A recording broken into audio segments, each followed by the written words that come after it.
Thank you, Donald, and good evening, everybody. Italy, the third biggest country in Europe by population, and a very dramatic set of election results. If you haven't heard, the Five-Star Movement, the anti-establishment movement founded by comedian Beppe Grillo. When I say comedian, I mean, you know, he was the most famous comedian in the country. It's a bit like maybe a few years ago, Tommy Cooper setting up a party in this country. And he started this party off with an internet genius called Gianroberto Casaleggio. And they set this party up to be run and organised purely online. They were anti-corruption, anti-establishment, sceptical in many ways about the euro and the European Union, very pro-environmental policies, and they have achieved 32.6% of the vote in a country that is run under proportional representation. 1 in 3 voters have voted for the Five-Star Movement. What about the established parties? Well, the Democratic Party, led by Mr. Renzi, the former Prime Minister, so they are the Social Democrat stroke Socialist soft centre-left party, who a couple of elections ago got 40%, and they've sunk to 18.7%. Then we have the League, the Lega, as they're known in Italy, formerly the Northern League, because they wanted the north to break away from the south of Italy, but they rebranded as the League in an attempt to get votes in the south as well. They are the absolute Eurosceptics, led by a guy called Salvini, and they got 17.4%. And then the evergreen, mind you, with all those facelifts, I'm not surprised, Berlusconi, with Forza Italia, has got 14% of the vote. They are the big numbers in the Italian election. The whole thing's of great interest to me because the Five-Star Movement and I, Beppe Grillo and I, in 2014, did a deal together and formed a European parliamentary group. In previous times, I've done deals with the Northern League, and I know Berlusconi because when I was first an MEP, believe it or not, he was an MEP. So I know these guys. I've met all these guys. But this is a massive anti-establishment vote. It is a big shift towards Euroscepticism, and it is, I think, a sign that the end of the EU is nigh. Because why are they rebelling against the establishment? They're doing it, yes, because they're dissatisfied with the euro, but they're doing it primarily because migration has become the fault line in European politics, and all the Social Democrat, socialist parties are seen to be just simply too soft on this issue. So when we look at this amazing situation that the anti-establishment Five-Star Movement has now become Italy's biggest party, that in some way there'll be a coalition over the course of the next few months, that the leader of the Lega, the League, Matteo Salvini, in his press conference today said the euro is the wrong currency and the wrong choice. He's basically declared war on Mr. Juncker, Barnier and the European Commission. We ask ourselves, where are we going with this? Does this Italian result mean that actually the end of the European project is nigh? Is what's happened today a logical follow-on from Brexit? And if you think, no, Nigel, you're wrong. The European Union's in great shape. We don't worry about these mad Italians. It doesn't mean very much. Call me on 0345 6060 973. Or if you think, as I do, that Mr. Juncker would have his head deeply sunk into a glass with depression tonight, thinking that actually his project's fallen to pieces, then text to 84850. Or maybe you think these people may be anti-establishment, but within time they'll all become pro-establishment because they'll enjoy the trappings of office. Then, of course, tweet using the hashtag Farage and LBC at LBC. And, of course, you can watch us on Facebook and comment there too. I'm live here from LBC's London studio. So what happens next with these makeups? Well, in theory, the Five-Star Movement and the Northern League together just about have between them 50% of the vote, and they could pick up one of the much smaller parties and get over the line. And if they did that, that would be the government. However, Salvini, who is a hardline Eurosceptic. In fact, to be honest, he wants Italy to leave the European Union. Of that, there's no doubt at all. He says no, he wants a centre-right coalition. Although to me, looking at the numbers between him, Forza Italia, and the really hard-right brothers of Italy, they're nowhere near 50%. But the Five Star Movement, a populist movement, an anti-establishment movement, but in no way could it be called a right-wing movement, because it simply isn't. But, you know, whichever way you cut this, these are very dramatic results in Italy. There is, my view has always been that Brexit, Trump, all those big events of 2016 marked the beginning of a massive change in Western politics. The nation state is back. People want controlled immigration, they want patriotism, and they're concerned about their identity and indeed their culture. And I take the view that these results in Italy are just a continuation of that trend, one that I think will go on for years to come. Tell me I'm wrong. Tell me these are short-term blips. Tell me these are just outbursts of anger. And in the end, normal service, a la Blair or Clinton, will be resumed. And you can do that by calling me on 0345 6060 973. John is calling me from Helsham. John, do you think these results in Italy have significance? Yeah, good evening, Nigel. I would like to say the results we've seen today in Italy definitely show this country, we've done the right thing going for Brexit. We've got a brilliant future going forward, and I do really hope Theresa May's going to get us the Brexit we want. And in Parliament today, we saw her up against Jeremy Corbyn. I think she totally slated that man. We've got to give Theresa May a little bit of credit. Let's hope she can go forward. And I think, without a shadow of doubt, the hierarchy in the Parliament in Brussels are going to be seriously worried about this result today. Oh, they'll be very worried indeed, John. Did you notice, by the way, at question time, Jeremy Corbyn, new suit, new shirt, new tie, he was looking like a Blairite smoothie, wasn't he? I really do think that Jeremy Corbyn is going to be a worried man now. If he looks at the results of what took place in Italy today, we have got a brilliant future going forward, Nigel, and certainly full credit to yourself and everybody else has tried to get this Brexit for us. And I really do feel we need to go forward on a positive position now, anyway. Is the end of the EU nigh, John? I really do think it is. I mean, Italy's the first one. We know quite well. There's lots of dissension in Spain and Portugal. I really do feel that the EU could well be in a serious decline now. Not something, John, that I personally would feel very sad about. Thank you. Robin in Herne Hill is calling. Good evening, Robin. Good evening, Nigel. Yes, a good result from Italy, both from the left and right anti-EU parties like Syriza in Greece. Yep. Totally opposed to Brussels. Yes, by the way, Robin, the point you make's valuable. A lot of people think, EU opposition is all right-wing. It's not, is it? Because Syriza was very left-wing. No, I mean, I'd probably oppose you on certain issues, even though I was a member of UKIP for a very long time. Right. I left 4 years ago, but that's irrelevant. But I'm worried about... I saw a film called Z about the Greek dictatorship, and that lasted from 67 to 74. So Europe is used to dictatorships where we're not. It's recent history. Like that is very true, because, of course, Franco and Salazar and the colonels in Greece, and no, that's absolutely true. So what do you think? I mean, you know, we voted Brexit, Robin, and you kind of get those arguments. What do you think made the Italians do what they did?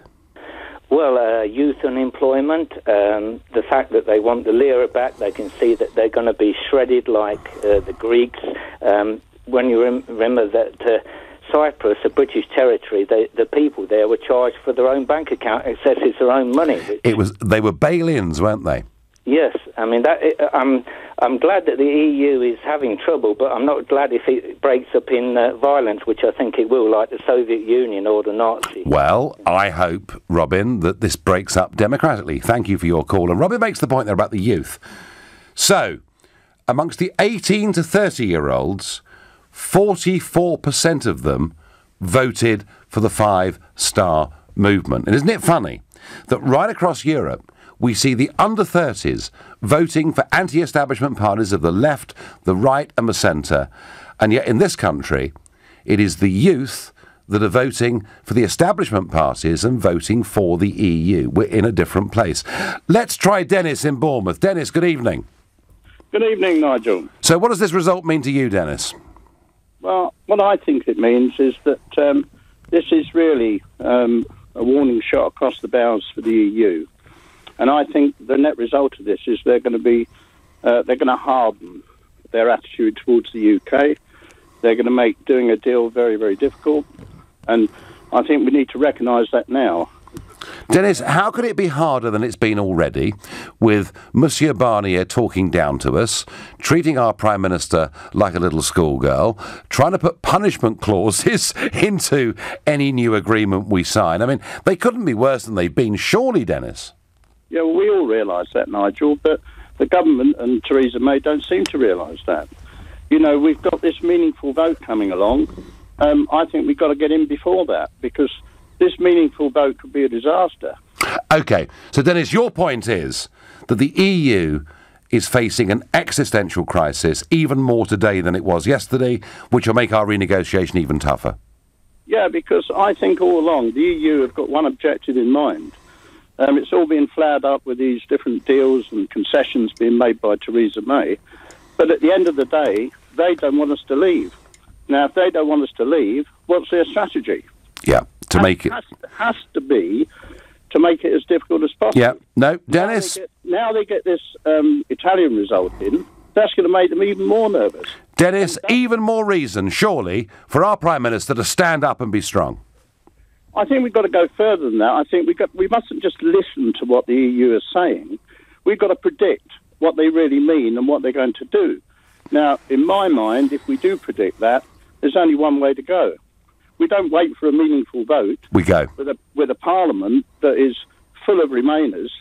We do something now. Yeah. No, Dennis, listen, thank you. So all of the callers so far agreeing that the Italian result moves the Eurosceptic movement further on, but Dennis from Bournemouth saying, actually, that could be a problem for us. It might make Barnier even more unpleasant than he's been so far. Difficult to believe. But tell me, all those three previous callers are wrong. Tell me I'm wrong. Tell me somehow this result makes the EU stronger. You can do that by calling 0345 6060 973.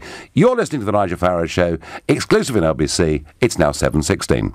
Nick Ferrari at breakfast on LBC. The accusation by MPs that Sir Bradley Wiggins and Team Sky crossed a line and used drugs to cheat. Damien Collins, who's Conservative MP for Folkestone Hythe and importantly chairs the Digital Culture, Media and Sports Select Committee. Shouldn't every athlete just tell us what he or she might be on? One of the reasons why these investigations have taken so long is that proper medical records weren't properly kept. Therefore, there are rightly questions both for Team Sky and British Cycling about poor record keeping, and that needs to be a lot better. Nick Ferrari at breakfast every weekday morning from 7, only on LBC.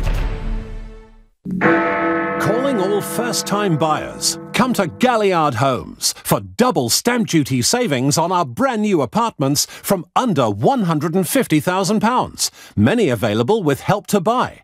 Stamp duty was abolished last year for first-time buyers on homes up to £300,000, and we will double your stamp duty saving up to that amount. For example, your saving now on a purchase of £300,000 is £5,000, and we will double that to £10,000. Our market-leading homes are strategically located in and around London, close to stations and the Tube, to ensure you connect to the capital. To buy a new apartment with double stamp duty savings from under £150,000, call 0203 770 6300 or visit galliardhomes.com. That's galliardhomes.com. Galliard, getting you on the ladder. Terms and conditions apply. Crikey, the boiler's gone again. Cold showers. Oh, I'll have to get someone round and tidy up and get better biscuits. I've only got malted milk. I can't have no shower. I've got Zumba on Wednesday. Relax. Relax. It's Trust a Trader. Bloomin' lovely tradespeople who do the job right. You pop in your postcode and find great tradespeople right on your doorstep. Oh, he's here. Get the party rings out.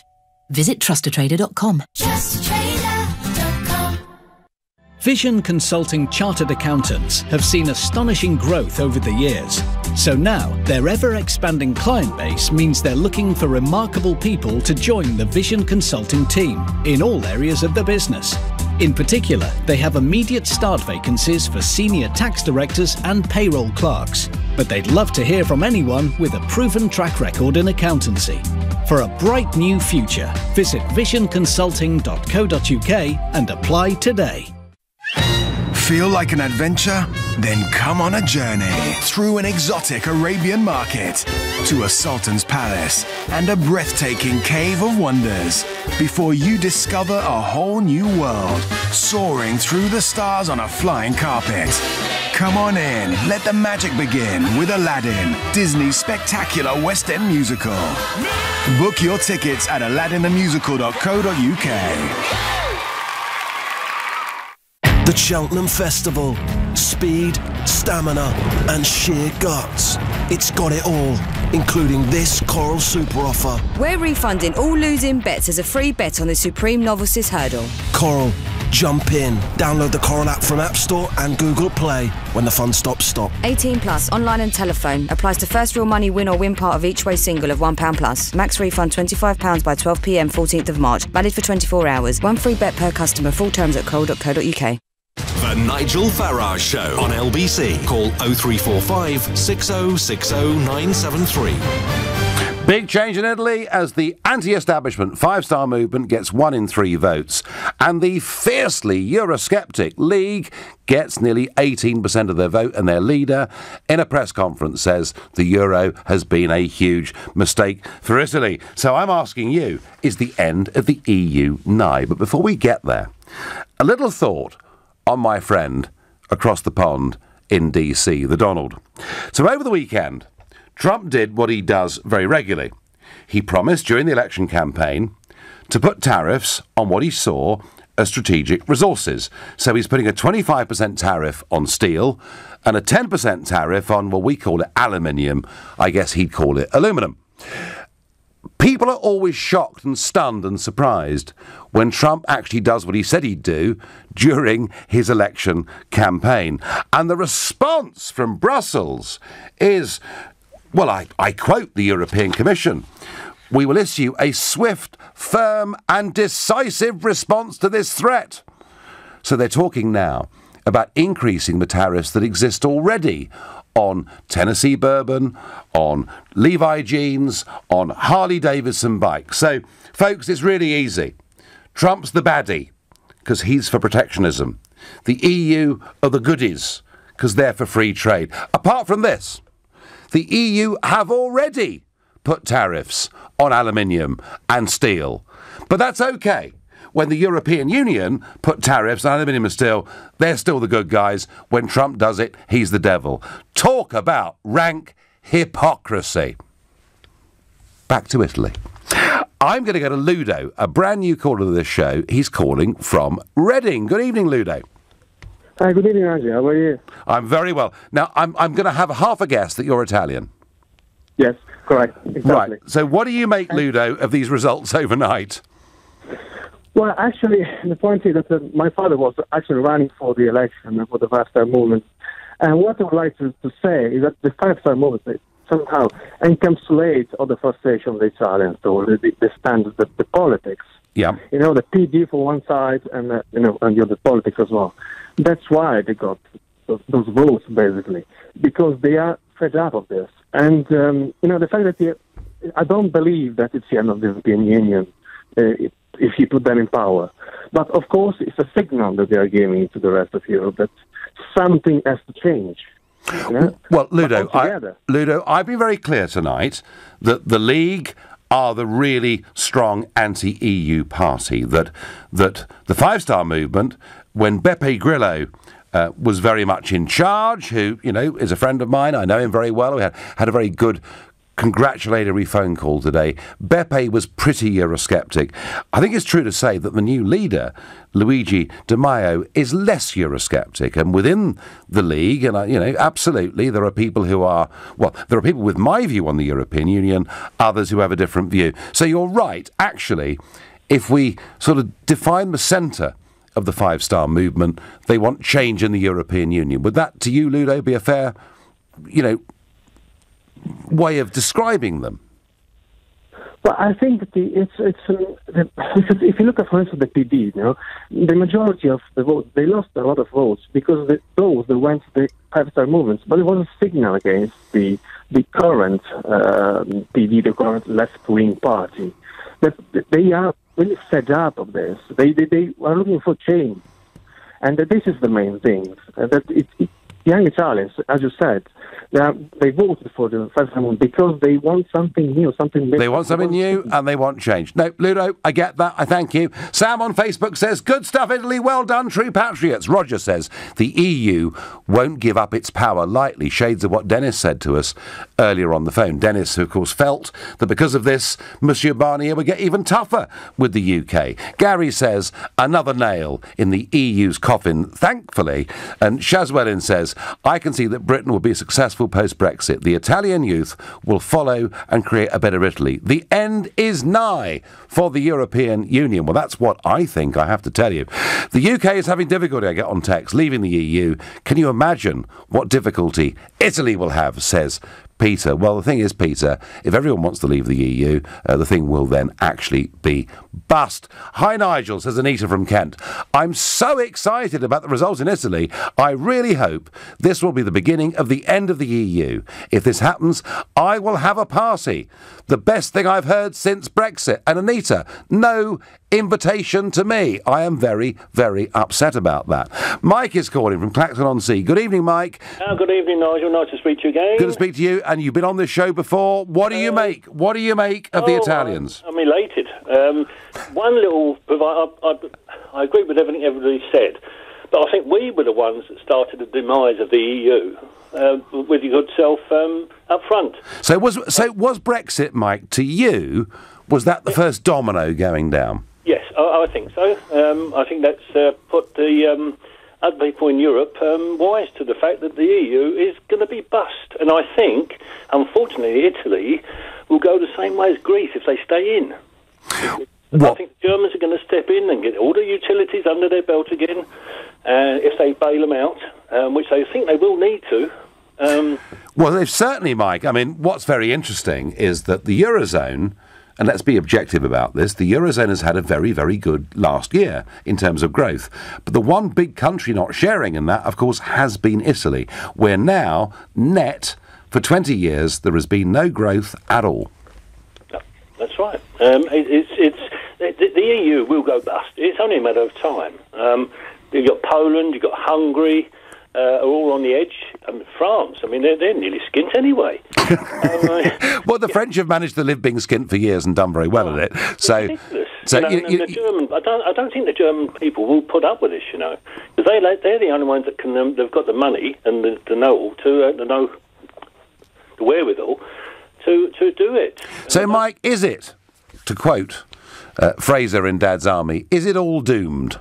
I think so. Yeah, I don't mind saying that. I think they are doomed. I think there's life expectancy. I'm a positive person with Brexit. I voted for it, and I think we're going to get it. But I'm not sure how much we're going to get. That's because of our leaders, Mike. That's because of weak leadership and a pretty hopeless Prime Minister. But so if I said to you, Mike, the European Union had brought peace to the continent since 1945, had brought unparalleled wealth and... this is what Guy Verhofstadt says to me. Had brought unparalleled wealth and prosperity. How, Mike, can you be pleased if it's doomed? It's shocking. It is a lie in what's it? I mean, he really is. Well, I don't know. Well, I was just trying to play devil's advocate, Mike. But I didn't do it very well, did I? Mike, I thank you. Hi, Nigel. Yes, I think the writing is on the wall. It's the end of the EU. What does Chris in Richmond think? Good evening, Chris. Good evening, Nigel. I think it's the usual nonsense I'm hearing from you. You said the same about before the French election was going to, and you said the same about the Dutch election. But the reality is France and the Netherlands have elected people in office who are pro-European still. And as regards the Italian economy, Nigel, well, France did, Chris. The problems with Southern Europe are generally speaking internally driven. They are caused by internal bureaucracy, labour laws which are very restrictive. We don't have those labour laws in the UK, for example.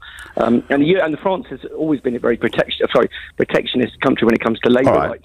And the same in Italy. So actually, Chris, would you accept? Chris, would you accept that the euro has been the wrong currency for Italy? No, for Greece, yes, absolutely, because the Greeks lied their way and they should never have been allowed to get the euro. But the other point I want to make, Nigel, here is there was a lot of discussion about, for example, refugees and the refugee crisis. The Italians have taken a very heavy burden. They have. You've got children's hospitals. You've had Conservative MPs like Heidi Allen have been over regularly to Italy, and they've seen the children's homes full. But people like you were putting out posters during the referendum talking about a breaking point. Now, if this country perhaps had taken its fair share of refugees and honoured its commitment to at least 2,000 child refugees, which it hasn't bothered to do, then perhaps the Italians wouldn't be in this situation. Well, perhaps the UK has part of the responsibility. Chris, perhaps the Italians would not be in this situation had Mr. Juncker not crazily set out a policy in 2015 whereby anybody that effectively got across the Mediterranean and set foot on Greek or Italian soil would be allowed to stay. Isn't that really the message we're getting from Italian voters? No, Nigel, you and all of the other people... Don't blame me, Chris. I wasn't in charge. No, I'm sorry. I'm going to finish. What was your solution to the refugee crisis? Very simple.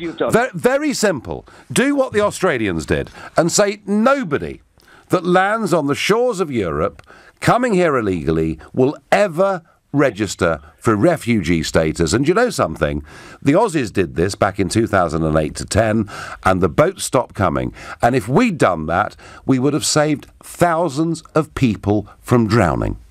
That is absolutely not the case, Nigel. So they removed the rescue ships, and more people drowned as a result. And I have to say that you still haven't come back to my point. This country could have taken 2,000 child refugees, said it would do so, and then didn't do. The trouble is, Chris, when we took child refugees, half of them were 35 years old and looked like prop forwards in a rugby scrum. I mean, frankly, that's your story in the Daily Mail story, but it's factually incorrect, Nigel. Well, I'm sorry. I'm sorry, Chris, but sadly, the child route has been abused. You're listening to the Nigel Farage Show, exclusive in LBC. It's 7:30 in time for the news with Philip Chrysikos. An alleged former Russian spy is understood to be one of two people critically ill in Salisbury. The man and woman were exposed to an unknown substance. Wiltshire police say they're dealing with a major incident, but it's not terror-related. Thousands of homes are still without water across Wales, the southwest and southeast of England and London because of burst pipes. It follows a thaw from the snow and ice. The government says it's going to make it easier for shops to be turned into homes as part of plans to deal with a housing problem in England.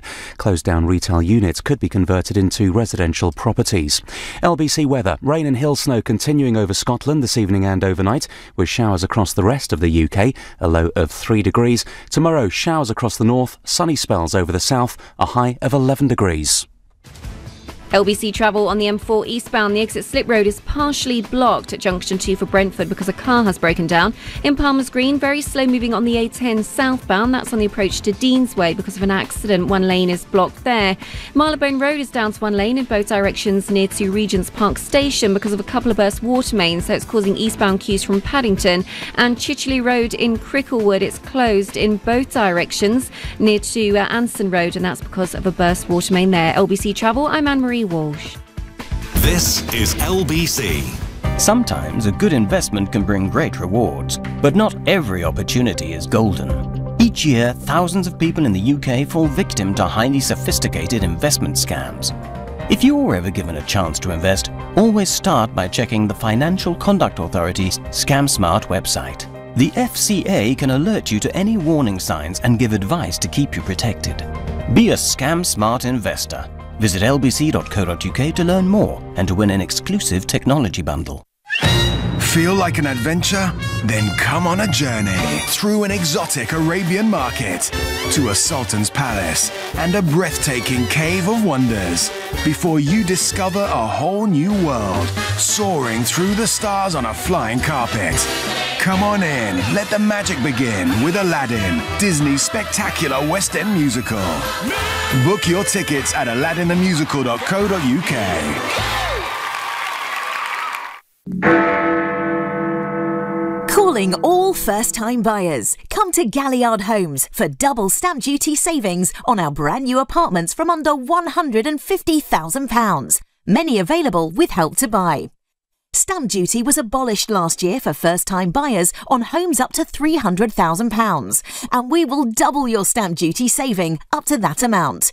For example, your saving now on a purchase of £300,000 is £5,000, and we will double that to £10,000. Our market-leading homes are strategically located in and around London, close to stations and the Tube, to ensure you connect to the capital. To buy a new apartment with double stamp duty savings from under £150,000, call 0203 770 6300 or visit galliardhomes.com. That's galliardhomes.com. Galliard, getting you on the ladder. Terms and conditions apply. Namaste. Welcome to Mala, London's unique Indian dining experience. Located at the historic St Catherine's Docks, the hidden jewel of London. Marvel at the authentic antiques, murals and paintings from India's rich history. Then enjoy the finest Indian cuisine, traditionally prepared with recipes that have been handed down through the centuries. For a truly authentic taste of India, visit malarestaurant.com. It's time. Time to join the millions of people that meet happy with Zoom video conferencing. With stunning HD video, crisp audio, and instant wireless sharing across any mobile, tablet, or desktop device. But the best thing about Zoom? It just works. So ditch the distractions, join the movement, and meet happy with Zoom video conferencing. Visit zoom.us to set up your free account today. That's zoom.us. Zoom video conferencing. This is LBC, the Nigel Farage Show. Call 0345 6060 973. Text 84850. Tweet at LBC using the hashtag Farage on LBC. Dramatic overnight results from Italy. 55% of voters voting for parties that are Eurosceptic in a varying shade of degrees. And I'm asking you, does this mean the end of the EU is nigh? Let me what you think on 0345 6060 973. But now, closer to home, our Prime Minister, Theresa May, and I know that I've been really critical of her over the course of the last few months, saying that she's shown a complete lack of leadership, and frankly, she's backed down on many of the promises that she's made. Now, remember that the biggest issue that has dominated British politics over the last few years is the same one that dominated the Italian election yesterday. Yeah, it's immigration. And here is Prime Minister May at the party conference last year. We are not leaving the European Union only to give up control of immigration all over again. Well, what can you say? Good, strong, stable leadership. I mean, I almost feel like standing up, and saying, wonderful to have a Prime Minister who is so decisive and so clear on this crucial issue. And yet, here she was speaking on the Andrew Marr show yesterday. We will, when we come out of the European Union, be able to set our own immigration rules. That was one of the reasons many people voted to come out of the European Union. But what we're not going to be doing is saying that nobody from the EU is ever going to be able to come to the UK in future. So easy movement, and we won't. No, well, that's a phrase that's been used by the Labour Party. I think to try and fudge, try and fudge their approach between free movement and other sorts of immigration. We're going to want to ensure that people from the UK can still go and abroad to the other 27 members of the EU and vice versa. Businesses will want. Well, that's what we will be negotiating. We'll be setting out our immigration rules. And that's our leader, folks. That is the Prime Minister of our great country, who a few months ago couldn't have been clearer, stronger and more stable. And now she's all over the shop. She's saying we have to do a deal to make sure UK citizens can visit the European Union. She's making it perfectly clear that one of the things we'll be negotiating with the European Union is that actually we'll forge this policy together rather than taking back control of our borders. And she wonders why she's in trouble as Prime Minister. There is no direction, there is no leadership, there is no clarity, and frankly, she has not given that pathetic performance yesterday, honouring the Brexit vote. Right.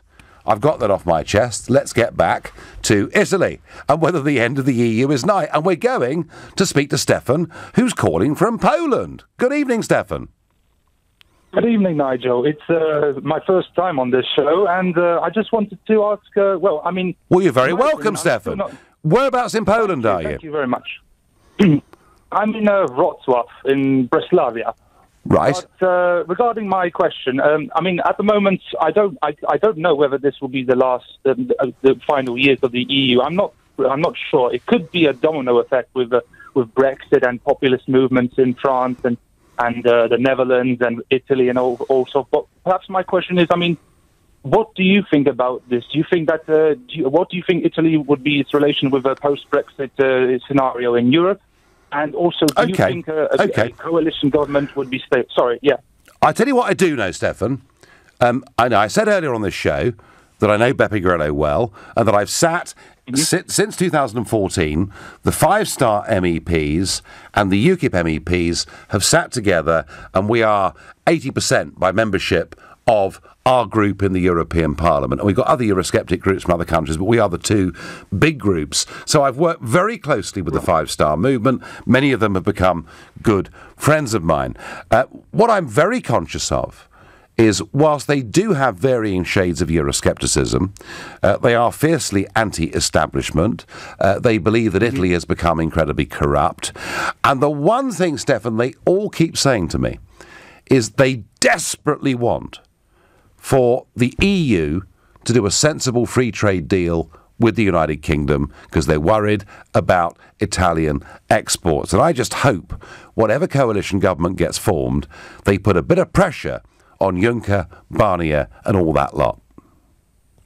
Well, I certainly hope so, because I think definitely the EU has to reform in some way, or otherwise it will eventually collapse. And just one final question. Yeah. How stable do you think this Italian coalition will eventually come? Will it be a... Well, it's very tough to see, Stefan. If you look at the numbers, as I said earlier, the Five-Star movement and the League between them might need a little bit of help from one of the minor parties, but they could make 50% and form a government. But Salvini, who leads the League, has said he wants it to be a centre-right coalition, and he would regard Five-Star as being perhaps centre or maybe even a touch centre-left. So it's very tough to see right at the moment, Stefan, where this will go.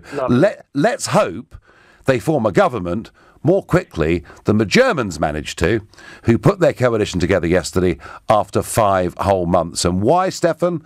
Because the anti-EU AfD upset the arithmetic. So whatever coalition gets formed, whatever way you view this, yesterday's results in Italy are, I think, a further step down the road to either a fundamental reform of the European Union, but not that I believe that's possible, or actually to it ending, and something I hope better coming along. And do you listen, Stefan, to the show regularly?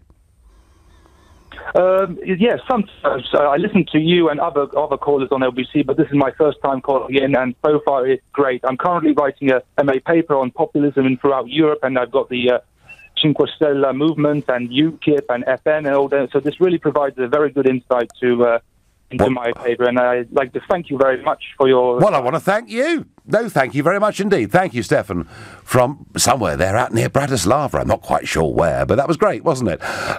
Nigel, the Italian right may be Eurosceptic, but unlike you and your silly cohorts, they're smart enough to know it's better to remain part of the European Union, says Christopher. Well, I'll tell you what, Christopher, don't go out for a drink with Matteo Salvini, because I think his views are pretty much the same as mine. Nigel, the EU is doomed. It's a failed Frankenstein-like experiment, says Paul. Nigel, the UK should take responsibility for the refugees crisis because Tony Blair and George Bush invaded Iraq and David Cameron and Obama destroyed Libya. It's not the refugees' fault, says Sid. Sid, I have some sympathy with that point of view. I really do think that the bombing of Libya and the getting rid of Gaddafi, and that's not to say he's a good guy, was probably the worst foreign policy choice I've seen in my lifetime. And that may have added to the migratory flow, but that does not justify the Juncker EU refugee policy or the madness of Merkel, which I think was the worst foreign policy decision made by any European premier in the last 75 years. That's my view, but you can always tell me I'm wrong by calling 0345 6060 973. I'm going to go to Chris in Stoke-on-Trent. Chris, good evening. Evening, Nigel. You all right? Well, I'm all right. Actually, no, I'm more than all right. I'm delighted. I'm seeing massive political change. I'm seeing soft left socialist parties being destroyed. I think it's all a good thing. It is indeed. I spoke to you 2 or 3 weeks ago, referenced the George Soros story. Oh, yes, I remember now. You asked if there's too much political interference from outside of the country. Yep. The reason for my call is, do you think what's happening with Italy now and what's happened with Donald Trump over the last couple of days is going to work in our favour? Well, what's happened with Donald Trump over the last couple of days is firstly what he promised, secondly is in response to a European Union that masquerades as being about free trade but actually is a protectionist bloc, and thirdly, Chris, shows why we absolutely need to have our own free trade deal with America, because clearly the European Commission and the Donald Trump administration, which I will now predict is going to win a second term in 2020, are on a head-on collision. So that makes, to me, an even stronger argument for us having our own trade deal. But the British government are proving that they aren't capable of doing these negotiations, and I just think that some pressure from the EU from another angle will help us. Well, it may and it may not. But, Chris, you know what? I had a phone call yesterday that in a sense, gets to the root of all arguments about sovereignty, whether in this country or whether it's Mr. Salvini in Italy. We had a guy on yesterday from Perth in Western Australia. He'd never called the show before. He said, look, we in Australia are a country of 25 million people. We are self-governing. We are independent. We are a first world nation. We make our own trade deals all over the world as we see fit. How can it be that in a country like yours, many of your politicians don't have the self-confidence to believe you can do that? And Chris, that is the message. Sovereignty isn't just about being independent, isn't just about controlling your borders. It's about believing in yourselves and your ability to make your own decisions. And I think Italy yesterday got just a little bit closer to that. You're listening to the Nigel Farage Show, exclusive in LBC. It's now 7:45. Coming up at 8 on LBC, Clive Bull. As an undercover journalist reveals what it's like to work in Britain's gig economy, do we need to change the law to protect low-paid, zero-hours workers?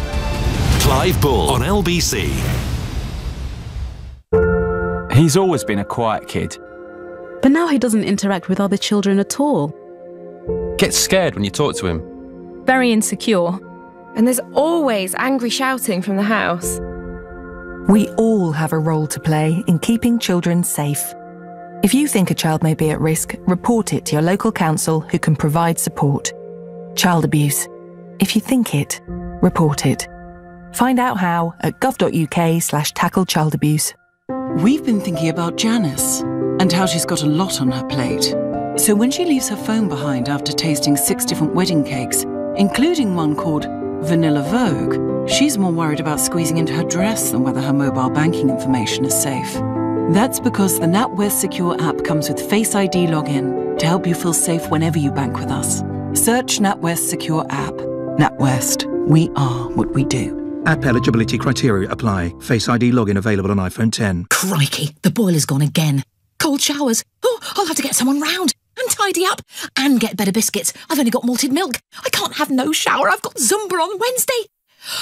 Relax. Relax. It's Trust a Trader. Bloomin' lovely tradespeople who do the job right. You pop in your postcode and find great tradespeople right on your doorstep. Oh, he's here. Get the party rings out.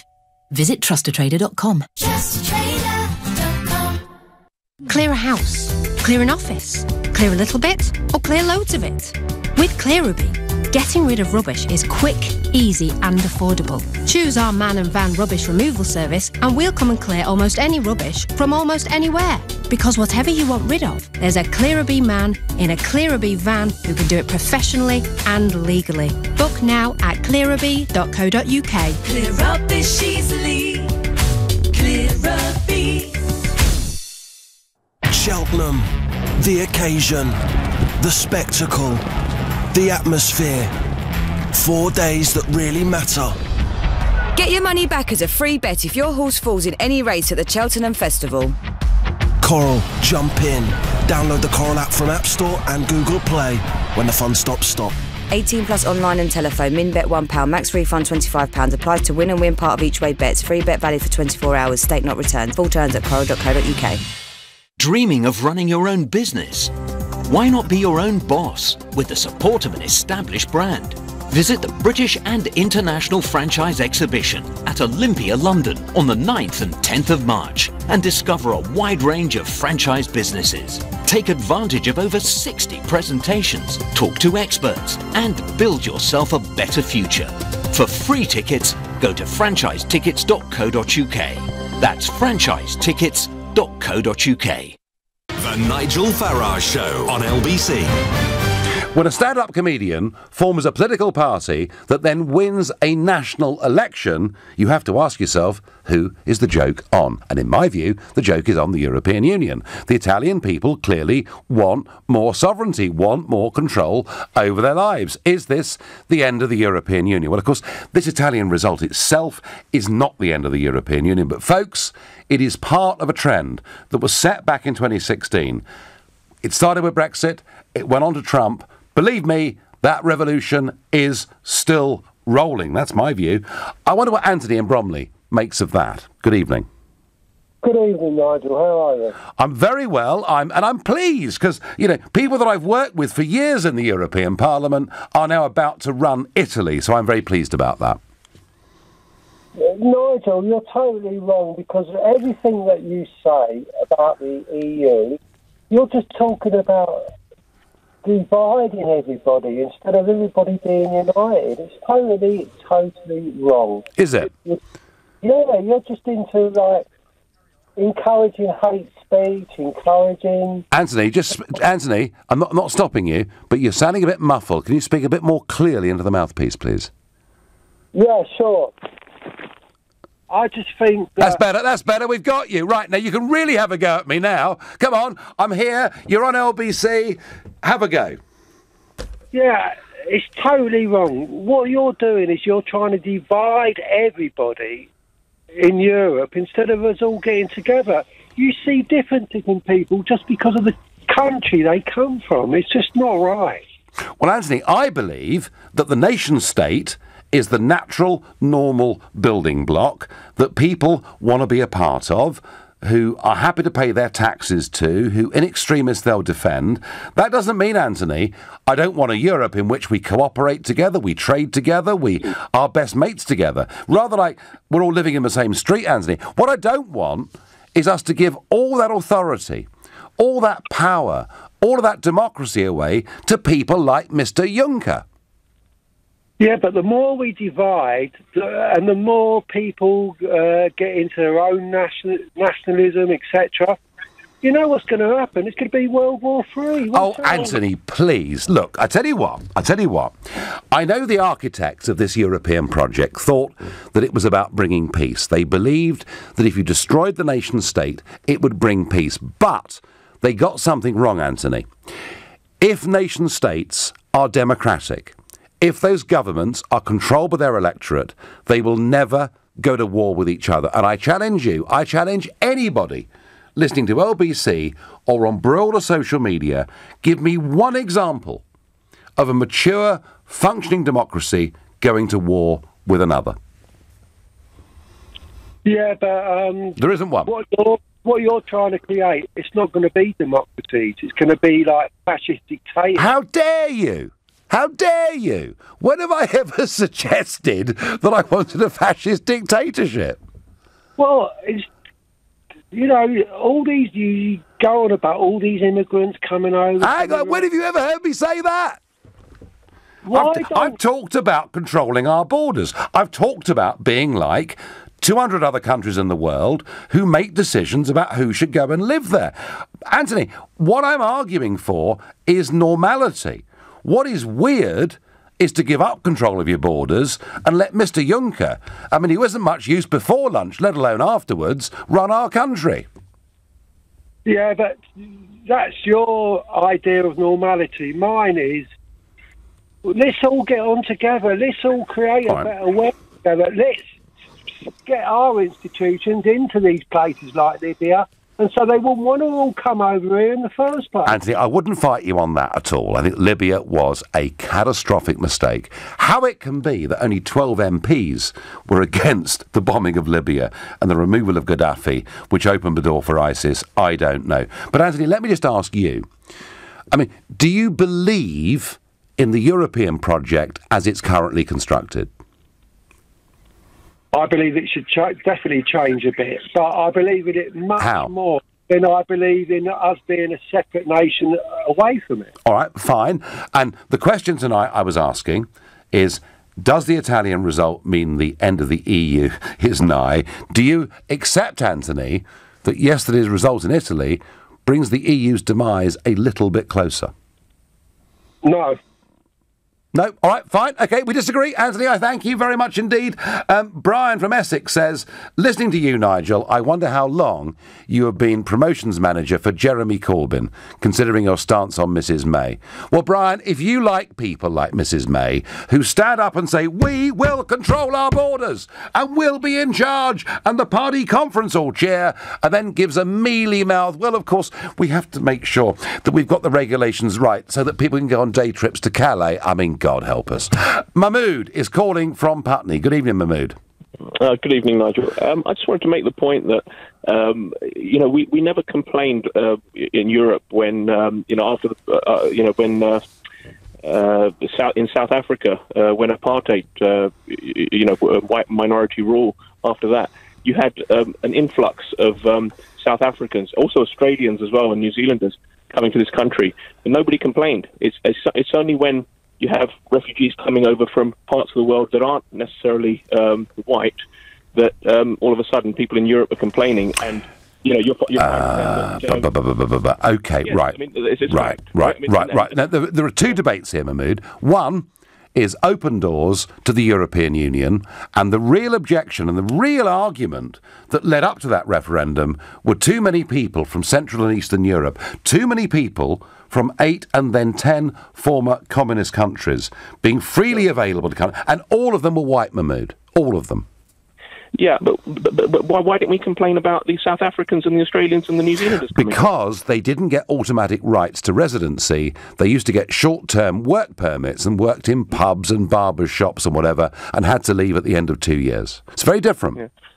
Yeah, but the thing is, why are we complaining about these refugees coming over from Libya and other places when we've created the problem over there? And it's not. You talk about Libya as being just an aberration. It's not. It's part of a pattern that Europe. I mean, what Belgium did to the Congo. And I can go on. What Britain did to parts of Africa. Transatlantic slavery. Our institutions. We ended slavery. Mahmood, hang on. No. We ended slavery. We ended slavery. We created slavery. We ended slavery, and we should be proud of the fact that we actually created slavery. We forced other countries using the Royal Navy to stop slavery too. And now, and do you know something? Do you know something? There are now slave markets in Libya. All right, so you could argue we helped bring it back again through bad foreign policy. But we shouldn't hang our heads in shame over this, should we? Of course we should. We created slavery. The transatlantic slave trade was created by Europe. Well, was it somebody else that did that? I mean, I don't know. Was it? How does this? I mean, help me. How does this link to the Italian elections yesterday? Because what you have is you have Western Europe wanting to have its cake and eating it. They've been exploiting countries around the world for centuries. All right, Mahmood. And now when they come over here wanting to get something back, I think, Mahmood, I think you've missed the point, but I thank you. I've got time for one last caller. Paul, a brand new caller to LBC, who lives in delightful Filey in North Yorkshire. Paul, hello. Good evening, Nigel. I think David Davis and Theresa May's birthday and Christmas came all at once yesterday. Right, how's that? Because we have now got a man on the inside. So our good friends Juncker and Barnier cannot boast about the 27 all against you. Mm-hmm. If the gentleman that leads Five Star Coalition is as anti-EU as you suggest, and you know your staff, then I think we've got a friend on the inside. And I think now we've got to go in hard. He's going to, in Cockney parlance, he's going to grass them up. Paul, I've got to go, mate. That's the end of the show. Now, the Five Star Movement are not as anti-EU as me, but they are critical. There's no doubt the Lega, who've done incredibly well on nearly 18%, are pretty much as hardline as I am on the European Union. Either way, folks, it's been a massive shift in politics overnight. You've been listening to the Nigel Farage Show here on LBC. I'm back tomorrow night at 7 o'clock. Coming up at 10 tonight, it's Ian Collins. But up next, it's Clive Bull. Nigel, thank you. Coming up at 9, the Business Hour. Help and advice if you want to start up a business or you want some advice on how to grow your business. And also tonight we're going to be looking at the pros and cons of franchising. So that's the Business Hour at 9. Later we'll have the latest on the breaking news of reports that an alleged former Russian spy is believed to be one of 2 people critically ill in Salisbury. But first, as an undercover journalist reveals his experience working in Britain's gig economy, what's life like as a low-paid 0 hours worker, and do we need a change in the law? The number to call, 0345 6060 973. On FM, online, on your mobile and on digital radio. Leading Britain's conversation. This is LBC. From Global's newsroom at 8 o'clock, it's claimed a man suspected of having been exposed to an unknown substance is a Russian convicted of passing state secrets to the UK. The 66-year-old, along with a woman in her 30s, are critically ill in hospital in Salisbury after being found unconscious in a shopping centre. The temporary Assistant Chief Constable of Wiltshire Police, Craig Holden, has given this update. The focus at this moment in trying to establish what has caused these people to become critically ill, and we are working with partners to prioritise this diagnosis and ensure that they receive the most appropriate and timely treatment. We would like to reassure members of the public that incidents of this nature are taken extremely seriously, and we currently do not believe there is any risk to the wider public. Water supply problems across the UK has led to Jaguar Land Rover stopping production at its Midlands plant to help ease supply problems. Tens of thousands of people in the region, along with those in Wales, the southwest, the southeast of England and London, are without water after the thaw from the snow and ice led to burst mains. Ireland's Taoiseach is ruling out a three-way talk between the UK, Ireland and the European Union to look at Theresa May's Brexit offer on the Northern Ireland border. Leo Varadkar's comments come after the Prime Minister updated the Commons earlier, telling MPs she will not allow Brexit to disturb the Northern Ireland peace agreement. We will not go back to a hard border between Northern Ireland and Ireland. Neither will we break up the United